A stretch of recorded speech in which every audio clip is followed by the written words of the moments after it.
Saudara, sekarang gue lagi ada di Tasikmalaya. Jadi kota ini itu namanya diambil dari Kesiknalaya, bahasa Sunda yang artinya pasir ada di mana-mana. Kayak apa ya kotanya? Ikutin gue terus ya.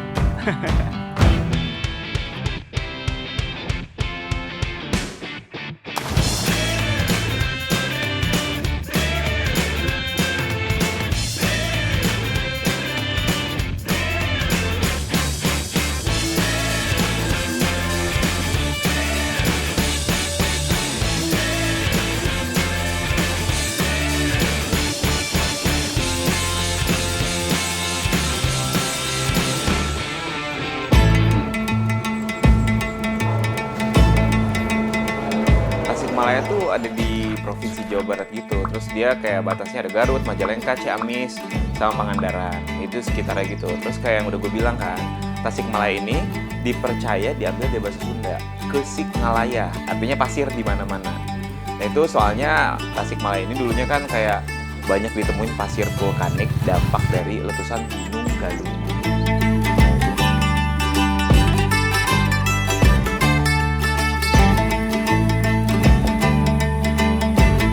Di Tasikmalaya ini ada satu kampung yang unik, soalnya kayak masih memegang teguh tradisi dari leluhur.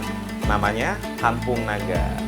Jadi kampung ini tuh adanya di Desa Neglasari, Kecamatan Salawu. Sekitar 1 jam lah dari pusat kotanya Tasikmalaya. Sampai sekarang ini nih, kayak nggak ada yang tahu persis sejarah Kampung Naga tuh gimana sih. Makanya kayak muncullah sebutan Parem Obor. Parem itu artinya gelap atau mati, kalau misalnya obor itu artinya penerangan. Jadi singkatnya matinya penerangan, karena emang warganya sendiri pun kayak nggak tahu asal-usul kampungnya. Tapi ada satu yang dipercaya nih, soalnya Kampung Naga ini katanya merupakan cikal bakal dari kerajaan yang pernah berkuasa di Tasikmalaya. Namanya Kerajaan Galunggung. Aduh, bagus banget saudara. Tahu nggak kenapa di sini namanya Kampung Naga? Bukan karena si kampungnya ini ada naganya gitu ya. Jadi kan ini tuh areanya ada di antara lembah gitu ya, kayak mangkok katanya. Ntar dulu, lumayan juga ya gue rada ngos-ngosan padahal turun doang. Kampung Naga singkatan dari Dinagawir, tau nggak artinya? Dina tuh di, jadi kayak di tebing gitulah. Jadi masyarakat Kampung Naga tuh bukan cuma bercocok tanam aja, kegiatan sehari-harinya juga mereka membuat kerajinan tangan. Ada yang dari rawatan, ada dari macam-macam lah ya. Itu biasanya digunakan misalnya ini nih kayak buat masak nasi segala macam, untuk naruh makanan-makanan juga, dan juga untuk turis-turis kayak gue nih yang datang ke sini terus pengen beli buah tangan buat Kampung Naga, bisa dibeli juga.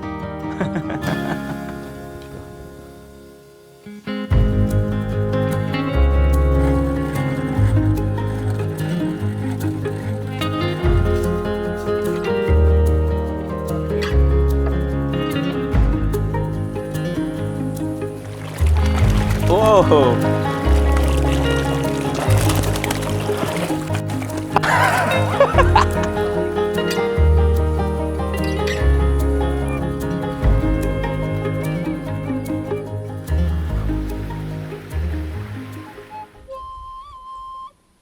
Kalapa muda dibantu na ece didorong-dorong. Di kampung ini juga masih ada satu alat musik yang khas banget dari Sunda. Namanya tuh karinding, karena udah jarang banget ditemuin ya. Karinding ini terbuatnya dari bambu. Tapi sebelum dijadiin karinding, bambunya tuh kayak mesti direndam, terus disimpan dulu kayak di atas tungku gitu selama sekitar 3 tahunan gitu. Nah tujuannya tuh kayak supaya suara yang dihasilin tuh bagus. Kenapa? Soalnya kayak nunggu bambunya sampai kayak mati banget gitu loh. Jadi jangan sampai suaranya tuh berubah-berubah karena bambunya masih tumbuh gitu. Susah ternyata.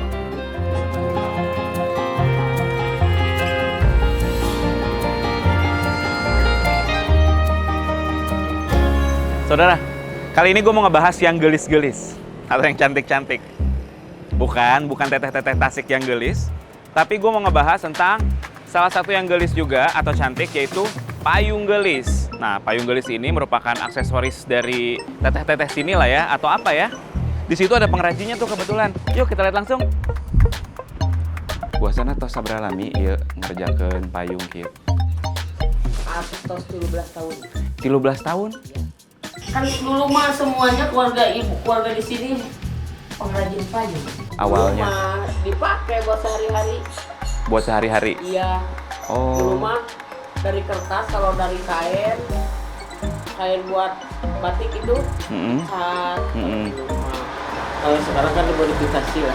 Nah. Kayak ini. Nah, kalau misalkan dulu kan dipakai, kalau misalkan sekarang kan kayaknya jarang orang yang pakai payung gelis ke mana-mana gitu. Iya, sekarang di Tasik diharuskan. Diharuskan? Iya. Itu buat apa? Wali kota sih buat dipakai. Buat dipakai? Iya. Ada buat souvenir kebanyakan, buat dekorasi. Nah, keunikan lainnya dari payung gelis ini, semua proses pembuatannya tuh kayak dilakuin secara manual alias handmade.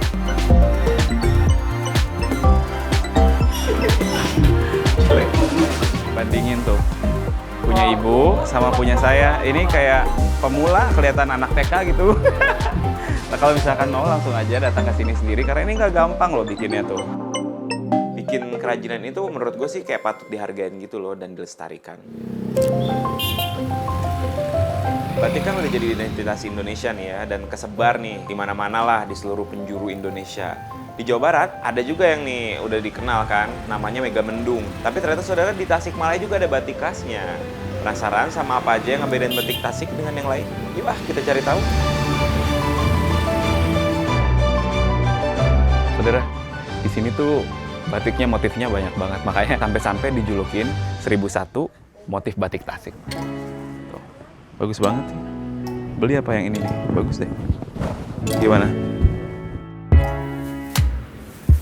Nih, ini salah satu motifnya yang khas di sini. Ini adalah motif payung gelis. Nah, kalau yang ini namanya adalah motif merak ngibing atau merak lagi menari gitu ya.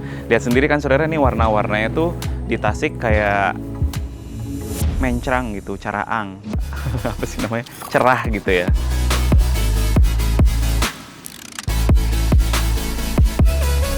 Jadi saudara, Deden Batik ini bukan cuma ngejual batik aja, tapi juga membuka lapangan pekerjaan buat masyarakat sekitar gitu ya Pak ya? Sekarang udah ada sekitar 40-an orang nih yang kerja di sini gitu. Panjang prosesnya gitu, jadi sebuah kain batik kalau harganya rada mahal sedikit nggak apa-apa lah, karena kita menghargai karya anak bangsa nih dan juga melestarikan warisan budaya tradisi Indonesia gitu ya Pak.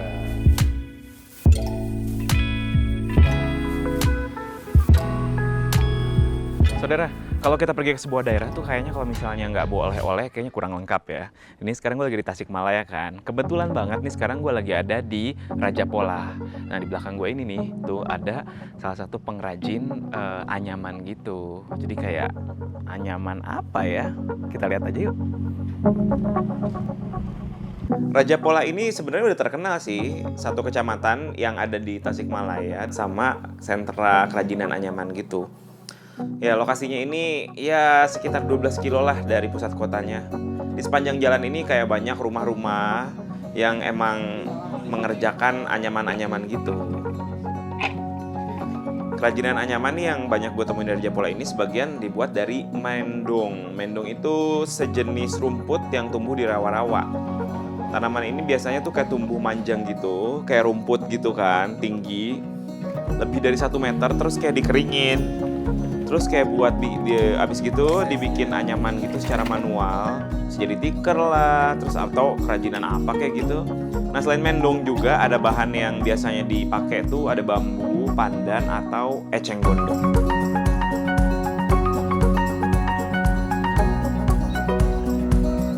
Saudara, berkat perjalanan ke Tasik gue kali ini, gue jadi tahu banyak hal. Padahal lagi kecil tuh gue sering kesini. Tapi gue nggak tahu loh bahwa di Tasik ini menyimpan kekayaan yang segitunya banget gitu.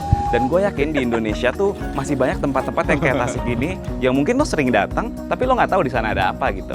Untuk tahu lebih lengkapnya, lo bisa langsung buka aja di www.indonesiakaya.com.